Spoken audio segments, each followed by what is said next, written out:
levodopa, e cila përdor për trajtimin e Parkinsonit. Parkinsoni nuk është gjithmonë vetëm smundje idiopatike që nuk dihet shkaku. Po e përmend një rast, kam pas një pacient relativisht i ri me simptomatologji tipike të Parkinsonit.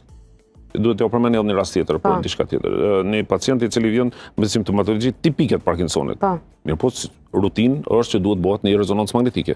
I bëjmë një rezonancë magnetike në rezonancë, edhe kur e kem bë incizimin e shohim një lloj tumori në kokë, po për fat të mirë të pacientit ishte tumor meningeom, tumor benin, cilin pacienti e ka hjek, dridhja është eliminu, unë sot e takoj, më pasë familjar tjerë tina pacient, edhe në gjallë shumë i mirë dhe jam gëzu, nuk mundesh me marrë me sa mirë. Dhe ka shpart, dyshimet kanë qenë për Parkinson dhe ka dalë diçka tjetër. Ka dalë diçka tjetër.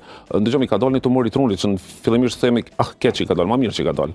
Se ju ka hjek edhe s'ka të lasha, që sa vite, s'ka asnjë problem, ka dalë një tumor benin,